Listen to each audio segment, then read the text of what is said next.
You're listening to Sox in the Basement, a production of the Broadcast Basement Limited, where every show is 30 minutes of good and comes from a basement bar on the south side of Chicago. Pull up a stool, pour a cold one, and join us right now for Sox in the Basement. Heard everywhere podcasts can be found, and always at soxinthebasement.com. Remember, if you have a comment, if you want to be a voice of the White Sox fan base, you can do that through soxinthebasement.com. There is a little microphone, and if you have a device that can use voice, whether it be your iPad, your phone, whatever, you click on that, you can leave us a message. You can also type up a message as well. We have people that want to hang out with us at Cork and Carry at the Park, the proud sponsors of Sox in the Basement, this coming Saturday. Not this weekend because we're out of town, but next Saturday here, coming up. I've had people reach out and say, I'm coming in from out of town. Are you guys going to be hanging there? And it's funny because I was hanging with the Cork staff just recently. And I guess that's one of the number one questions they get asked. Are the Sox in the Basement guys here? How often do they hang out? So, Ed, you're going to have to get over there more because we're requested. I didn't realize we were that popular. I'm sure they'd be disappointed if it was just me, but, you know, that's fine. I think what's funny is, like, the assumption that first of all, they're a great sponsor. I love them, and when I go to White Sox games, I'm there before every game. Oh, absolutely. I every time I go to a game, I'm there, and sure. We're there afterwards, and we've done that already this year. But, like, I don't have 81 games. Like, I'm not a full season ticket holder. We got rid of the partial season plan because of how mismanaged this team is. I still watch. I still go. I still keep track of the team, of course, because we have this show, and I love the White Sox. I may hate the owner and think that the manager is a boob, but, like, I do still love the team, and I am still interested. So, yes, when I'm at a game, I'm there, but I think that there's this assumption that I'm like Norm from Cheers and I'm at the end of the bar. Which would make me Cliff, I guess? Yes, you would be Cliff. Come on. Or would I be Frasier? You're Cliff. You're Cliff. You're definitely Cliff. Put you in a postal uniform, you kind of resemble him, I would say. That's true. I mean, I don't have just the mustache. I have the beard, but it is gray. And I do know a lot of useless trivia, so I'll take it. All right, so the Baltimore Orioles lost 2 pitchers. That's a shame.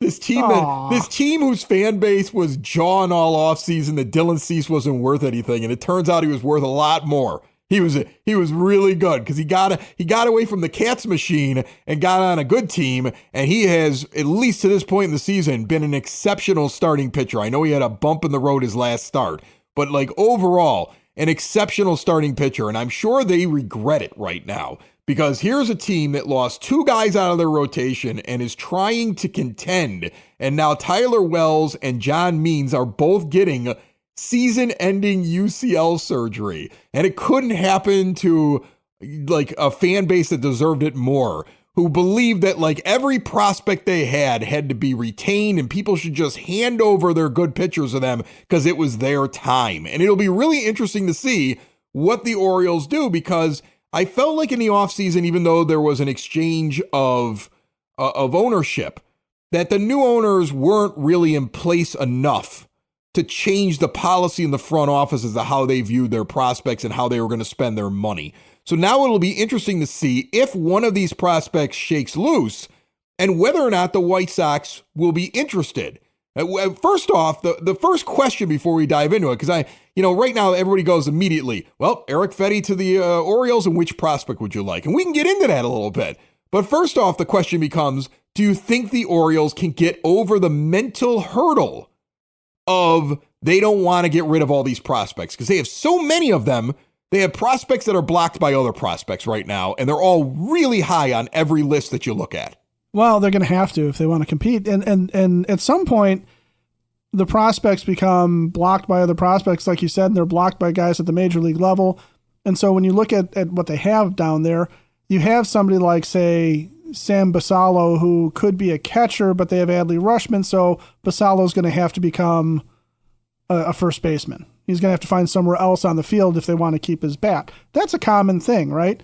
Kobe Mayo could be a third baseman. Apparently he's not great at it. Could be a first baseman. We could use both, let's be honest. I mean, I don't know if Ramos is going to shake out and Andrew Vaughn's terrible. And Gavin Sheets is a replacement level, mid-tier, You could keep him, you could lose him first baseman. So he would fit on this team. We could find a spot for him.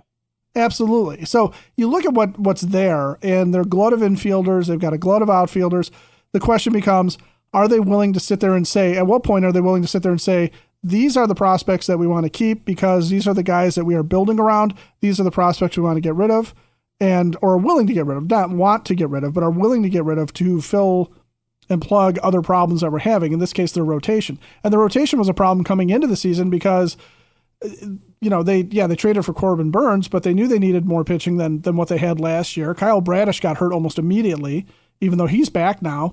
But for them to lose Means, for them to lose Wells, and to have that really thinned out because their depth and prospects is all position players, it's not necessarily in pitchers. Right. And I'm sure some of the prospect heads out there would argue that they do have good pitching prospects, but we're talking about ready to compete for a playoff in the American League, not, this guy could be something someday prospects. We're talking about guys that could step up and step in right now and become a member of their major league rotation. Otherwise, they wouldn't need Eric Fetty. So if they're going to need an Eric Fetty, then they're in a position of desperation now that they maybe weren't in the offseason. So where they in the offseason could sit there and say, the only infielder we're willing to part with is Joey Ortiz, who, by the way, has actually turned out pretty decently for the Brewers.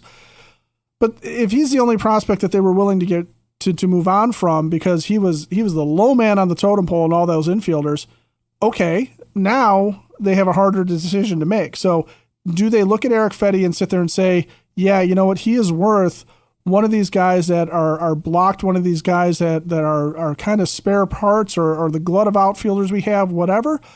Or do they sit there and play hardball the way they did in the offseason and then risk losing out? Because if Eric Fetty is the target, if he is the guy that everyone's going to call Chris Getz for, all these competitors are going to call Chris Getz for and say, I want this guy because we believe that he can be a stabilizing force in the back end of our rotation. We might trust him in a playoff game. Then Chris Getz has it to hold on to Eric Fetty until the best package comes his way. Well, I think he will. I think that's the thing that we've learned about Chris Getz is that Chris Getz will wait until he gets what he believes is fair value for his player. Rick Hahn and Kenny Williams would jump the gun. They would be like, well, we've got to deal this guy, so this is probably the best we're going to get. And Getz showed that he's patient. That's at least one virtue that he has. He's a little too patient with his manager. I don't know whether or not that's him or if that's the owner. In fact, I believe it's the owner not wanting to pay him to sounds like it's sit the at owner home on based the on couch. some of the, clearly the owner. It's so obviously, right? It's so obvious that it's a Pedro Jerry thing, and poor Getz is sitting in his office pounding his head off the table saying, why can't I get rid of this guy? I have extra coaches on the bench. I got Grady Sizemore doesn't even have a role on the list of what all the coaches do. Like, I got guys to spare. Can't I just remove this guy? And I'm sure he would love to do it. But here's the thing. First off, let's ask some simple questions. Do you want to trade Eric Fetty? I've been against the idea of dealing a guy that could be valuable next year because you need rotation pieces. And I pushed back on the idea of, well, you have to deal him. You don't have to deal him. You have him next year, and you should be a better team next year. You should be able to spend that money that's coming off the books. You don't really have to raise the miser's payroll to improve this team in the offseason. And you've got some guys that I think are going to be here and ready to contribute, not only in the rotation, but in positions on the field. So you have some things that are coming. Do you really want to move on from a piece and have to open up a hole in your rotation? I would say I would not trade Eric Fetty unless I'm getting back a player that is starting for the White Sox on opening day. Now, the Orioles have players like that. So if it's a guy who's starting for the White Sox opening day, a guy who is actually going to probably join the team after the trade is completed midseason, if this actually were to happen and they said, yeah, we want Eric Fetty, and we're just using, this is all conjecture at this point, okay, because there's a need and we have a pitcher and everybody thinks that we'll be looking to make moves. But it has to be somebody that's joining the team and playing on the team likely this season and definitely starting next year. If that happens, then I'll trade a guy that's got extra time that's under control. And the Orioles should value that because he's not just here for this year, he's there for next year. And guys with UCL injuries don't come back very quick. So they're going to need him for this year and for next year. And he's a pretty good pitcher. Now, Kobe Mayo, interesting name. That's the kind of guy I'd want. Okay, Heston Kjerstad, playing out in the outfield for the White Sox. It's a guy that we talked about in the offseason. That's the kind of guy I want. Connor Norby. Here's a guy who plays second base or out in the outfield. We need a guy like that. And he's got an OPS that's closer to 900 than it is to 800 in AAA right now, and he's hitting 287, and he's their sixth best prospect. I'd rather go 1-for-1. I don't want quantity here. I want quality. Go get something you need and trade a guy like Erick Fedde. Don't trade him for three guys that are getting here in 4 years. I'm not waiting for that. I'm an impatient White Sox fan. You've heard me say it before. Prospects don't always work out. I would rather them take a shot at a guy they believe is ready to go right now. If they miss on that, fine. You traded 1-for-1, but you had a better chance of him working out. Like I've seen Dylan Beavers suggested. And is he somebody who could be a good player? Yes, but he's in Double-A. And I don't have time for guys that aren't going to be here next year. That's my problem. I want guys that are ready to go right now. Connor Norby can slide onto this roster and into this lineup right now. Same thing with Kjerstad, same thing with Mayo.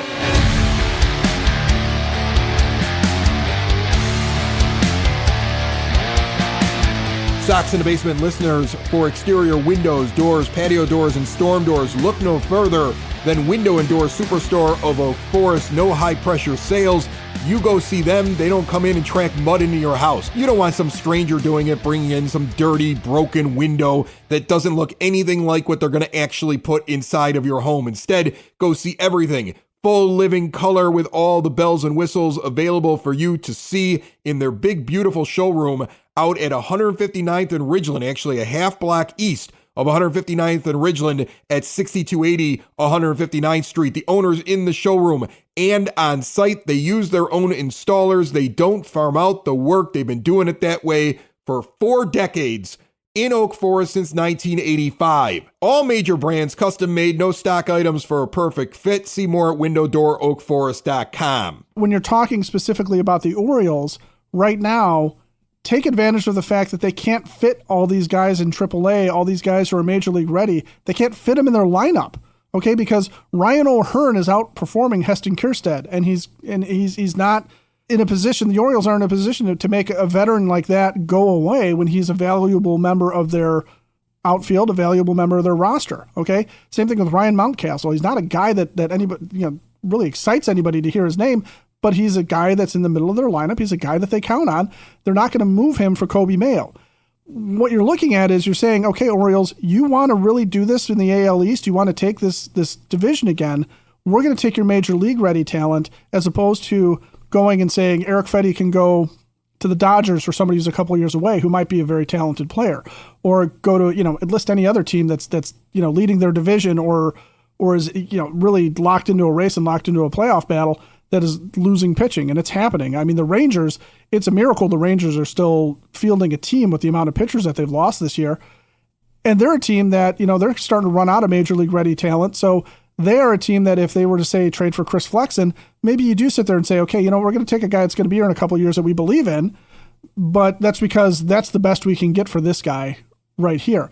But for Erick Fedde to the Orioles, and as you're looking at this, yeah, I agree. If Chris Getz can find teams that want pitching, teams that want Eloy Jimenez, teams that want something that the White Sox have that they're willing to part with, and they can get something back that is on a Major League roster or in AAA and is ready to go and is blocked. And I mean, there's really no reason not to take a flyer on somebody like Corey Julks, for example, a guy that was never going to make it into the Astros lineup, but, could have some value. So you take a shot at him. With Erick Fedde, it's got to be better than a Corey Julks, though. It's got to be, like you said. It has to. It's got to be a Norby. It's got to be a Mayo. It's got to be a guy that you're going to sit there and go, this guy plus Coles and Montgomery are going to be part of this lineup for, while they're under team control and into the next contention window. That's where you are. Because you don't need to trade Erick Fedde. He's not leaving at the end of the year, and there's no reason that this team shouldn't be a more competitive team next year. With a new manager, he's not the only reason.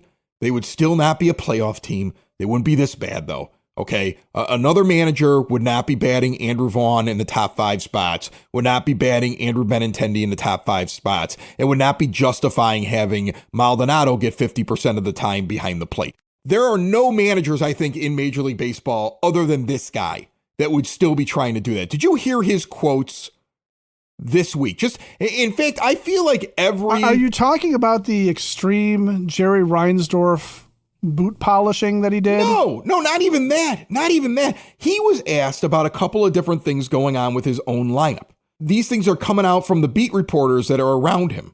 So he started talking about, here it is, I found it right here, Martin Maldonado. He's talking to Scott Merkin, and he may be talking to other guys, but Merck's the guy that puts this out. Here's the quote. He was asked about why Maldonado was playing as much as Lee, or why he was getting so many at-bats, or why he's always in the lineup.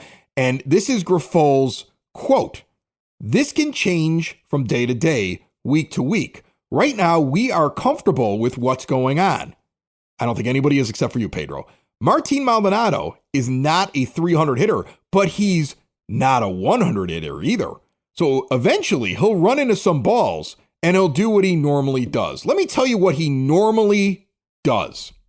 And folks, this is why people don't like Pedro Grifol. When anybody's wondering why you don't like him, I compare him to a politician. All politicians lie. I don't care if you're a Republican or a Democrat. They all lie. All right? Joe's lying and Donald's lying.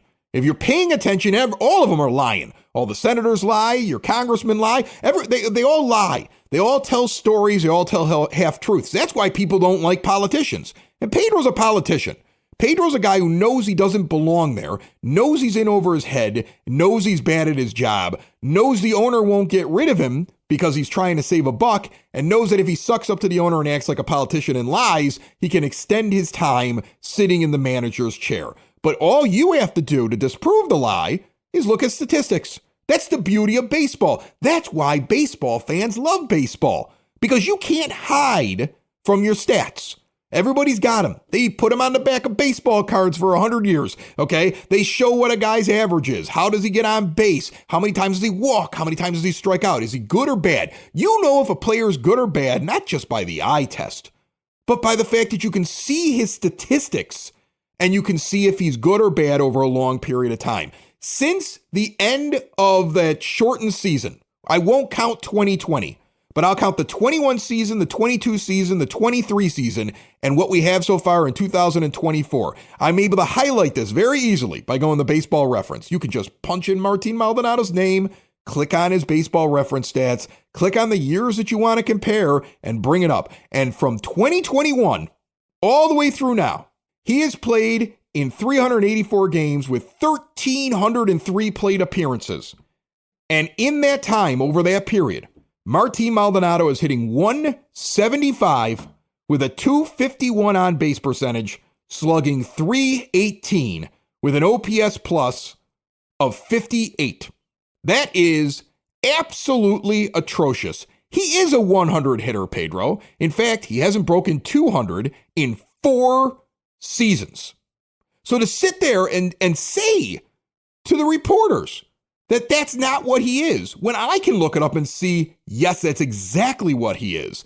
That's why White Sox fans are enraged. That's why we just can't stand this guy. People are trying to figure out, well, why do they hate him so much? This is why we hate him so much. He's lying. He sits there and he says mistruths to try to justify his poor moves. And it's very frustrating to read. He sat there the other day and he said to the pool of reporters that he wasn't going to judge Andrew Vaughn on 150 at-bats. He's had nearly 250 plate appearances. He's had far more, and that's like 3 more weeks of baseball. He acts like it's only like mid-April, and we're sitting here in June. So, I mean, like, I think that's the problem. People are very frustrated because he lies. That's why people hated Rick Hahn and Kenny Williams. They would just BS you. They would sit there and say, we got the best offer for Manny Machado. But no, you didn't, because when we could see the numbers, we knew it wasn't the best offer. And that, I think that's where the frustration comes watching this team. It's being deceived and somebody looking at you right in the face and saying something you know it isn't true, and you're supposed to eat it. And I think that's where all the rage and the anger comes from. And it hit me this week looking at some of these quotes, Ed. Well, and the other side of that is if he's either lying to our face that we don't know how to look up Martin Maldonado's baseball card, his stats for the past few years. I mean, heck, coming in, it was pretty well publicized that Martin Maldonado is terrible at the plate, but the whole thing was that he's so great behind the dish and receiving and framing and throwing guys out and handling the pitches. Yeah, and he's bad at that too because he can't catch a slider anymore. And that's part of the problem is that at some point old catchers just age out and they don't age gracefully. They just fall apart. But we knew Martin Maldonado couldn't hit. So to tell us that, no, he's a really good hitter, no, we know he's not. We knew that to begin with. Why are you saying this? And to sit there and say that, Andrew Vaughn has only had a handful of at-bats and it's a small sample size and that's what you're basically saying, but you started him nearly every day. And like you said, we're past Memorial Day. We're into June. We know what Andrew Vaughn has been doing at the plate because we've had to watch him every single day that you've put a lineup out. He's been in almost every game. So, it's infuriating if that is his attempt to sit there and say White Sox fans are dumb and don't know. Sox fans, here's the deal. When you combine State Farm home and auto insurance, you save an average of $889. State Farm agent John Harrell is ready to help you combine home and auto and save in Chicagoland. Call him today. 708-481-4500. Like a good neighbor, State Farm is there. Average annual per household savings based upon a 2019 national survey by State Farm of new policyholders who reported savings by switching to State Farm. Now the other the other side of the coin is if Pedro really, if this is his information and this is what he's relying on and he's making his decisions because he thinks Martin Maldonado is a guy who's going to hit 250 all of the sudden, or that's what Martin Maldonado is or has been for his career, or if he thinks like he's really not kept track of Andrew Vaughn's at bats and doesn't keep track of his stats, or he's cherry picking some section of it and sitting there saying, well, if you take these 150 at bats, I'm not looking at that. If he's doing stuff like that and if he's playing those games and he's not looking at the right statistics, he's not looking at the picture, or he himself is willfully lying to himself about the information, then that's infuriating because how could we end up with a major league manager that is so dumb that he doesn't know what his team actually is or what's going on or what the statistics are or what the numbers tell us? Because that is, as you say, for the entirety of Major League Baseball's history, that's what the game is, knowing the numbers. And if the manager doesn't know, my God, why are you employing this person at all for a baseball team in any capacity other than maybe serving campfire milkshakes? Here's the thing. I'm old enough to remember watching Carlton Fisk play catcher for the Chicago White Sox. Okay. I don't really remember his time in Boston, but I was 16 years old when he retired. And he was my catcher the entirety of my childhood watching the White Sox. Right. That was the guy. I was thinking about this the other day with Maldonado, right? Because I remember how they got rid of Fisk. And correct me if I'm wrong here. Unceremoniously would be the word. Oh yeah, you're in the middle of a 1993 season where your team is finally pretty good. They're pretty good, right? And he's in the way because he's 45 years old. He's hitting 189 in a very small sample size too. He's had far less at bats than what Martin Maldonado has had so far this year. He had 53 at bats at this point when they decided they were going to move on from him, right? He was dealing with some knee issues and everything else like that. But this is the first time he had ever hit under 200 in his entire career. He's a Hall of Famer. Everybody knows he's a Hall of Famer. He had been in the All-Star game in 1991. So he's not that far removed. Like imagine Pedro with him. He'd be like, well, he was just in the All-Star game 2 years ago. We got to give him at least 2 years of hitting 189 before we get rid of Carlton Fisk. I mean, he's only 45. He's a young guy. Like that's how Pedro would see things. But I'm old enough to remember them looking at Carlton Fisk and saying, yeah, he's done. Get him a Harley and we'll ride him right out of the stadium. That's exactly what they did. Yeah. They took a Hall of Famer and they got him a motorcycle and they stood around and they said, it's Carlton Fisk Day. And they gave him a bike and then they had him ride out and they waved and they released him and they moved on. And I want that. That's the same owner. Very different GM, very different manager, but that's the same owner. Somebody had a conversation with a guy who had been around for so long and had far more credibility and had earned far more than Martin Maldonado did and was far more well respected in the Hall of Fame, a great catcher. And when it was over, they looked at him and said, we're going to get you a bike. We're going to have Carlton Fisk Day. You're going to wave to the crowd and you're going to leave right here mid-season. And that's what happened. So, I mean, I laugh about this. We just got to give Martin more time No, you don't. No. Get Martin Maldonado a Harley and get him out of here. Get him a scooter. He's got to hit over 100 for a Harley. Yeah, that's true. Scooter. That's true. Get him a scooter. Get him a big wheel. And have Officer Karkovice give him a ticket on the way out, which is, I think Ron Karkovice actually wrote him a citation. We had to move Carlton Fisk out of the way for Karko. All right. Yeah. I mean, for a guy who looked like he was 45 when he was 22. Right. Meanwhile, Corey Lee, better hitter than Ron Karkovice. I don't even need to look up the stats that I can see that. Corey Lee, better. So here's the thing. Carlton Fisk, better catcher than Martin Maldonado. Corey Lee, better catcher than Ron Karkovice. Make it all make sense to me.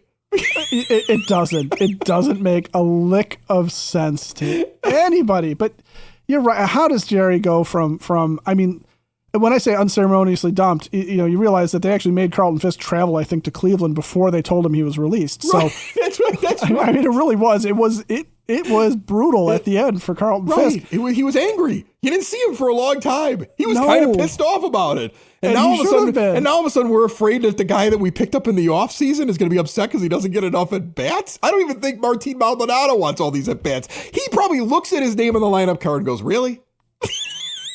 I wonder if he and Corey Lee have a bet going where it's like, you owe me dinner every time you're in the lineup and I'm not, Martin. and then what did he do on Friday? What's he do on Friday? He starts Maldonado behind the plate and he puts Lee in the DH role. I mean, this guy's just terrible. Like, I know everybody always says Boom Boom Bevington was the worst manager of their lifetime. I remember Boom Boom, and he was bad, and he said some dumb things. But this is the worst White Sox manager of my lifetime. This is the worst. You cannot convince me otherwise. This guy, because there's no logic to anything that he does, and he lies right to your face. And if he's not lying, it's because he doesn't even know what's going on around him.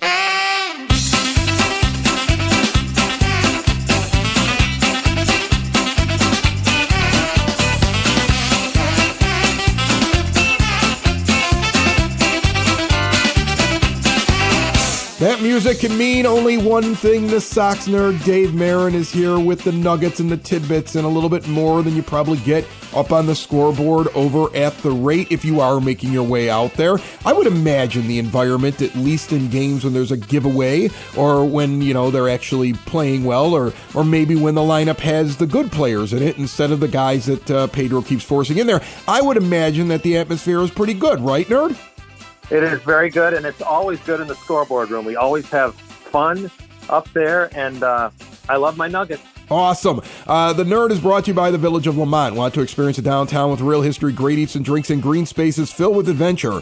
Visit the Village of Lamont, shop, dine, drink, explore, and see everything they have going on this weekend and beyond at lamontdowntown.com. What do you got for me? Chris, Garrett Crochet has been one of the few positives about this season so far. The left-hander posted one of the best Mays in White Sox history, and it appears he's just getting started. Crochet went 4-1 with a 0.93 ERA in 5 May starts. In 29 innings, he gave up just 16 hits and 5 walks with 38 strikeouts, while foes slashed 155, 194, and 262 against him. His 0.93 May ERA was the 5th lowest in Sox history among pitchers with at least 25 innings. Crochet is in remarkable Sox company here, ranking behind only Goose Gossage, Joe Horland, Chris Sale, and Tommy John. Gossage had the best Sox May ever in 1975 when he did not allow an earned run in 25 2/3 innings in 10 relief appearances. The Goose, by the way, is the only Sox pitcher to log a 0.00 ERA in a month with at least 25 innings. Among starters, Horland had the best May when he went 4-1 with a 0.33 ERA in 7 outings in 1968. Crochet's opponent's OBP in May is second all-time in Sox history to Sale's 188 in 2013, and his 0.72 WHIP is third behind Sale's 0.67 in 2013 and Eddie Fisher's 0.74 in 1965. If Crochet is the American League Pitcher of the Month, it would mark the 8th time a Sox twirler won the award in May, which would add to the franchise record. Hoyt, Thigpen, Baldwin, Burley twice, Sale, and Giolito are Sox pitchers to win the AL Pitcher of the Month award in May. Before I get to my zinger, I remind you pearls like these can be found on my blog, which can be accessed at soxinthebasement.com and on the scoreboard at Guaranteed Rate Field. My zinger? Let's hope the mending Luis Robert Jr. makes it back to Chicago in time for the Cubs series. The Sox play the Cubs Tuesday and Wednesday at Wrigley Field, and Robert owns a .380 average against the Northsiders. That is tops in Sox history among players with at least 50 at-bats and 19th all-time. Robert's .760 slugging percentage against the Cubs ranks third all-time. Now, Chris, guess who ranks first all-time against the Cubs among players with at least 50 at-bats with a .780 slugging percentage? Who is the player that ranks first against the Cubs with at least 50 at-bats with a .780 slugging percentage? This is all-time. Take a guess. Jose Valentin. It is Eloy Jimenez. That's it, Chris. More than to know about the month of May, Crochet, Tommy John, and the Cubs series. Sox in the basement. Sox in the basement. Sox in the basement. Sox in the Basement. Heard everywhere podcasts can be found, and always on soxinthebasement.com.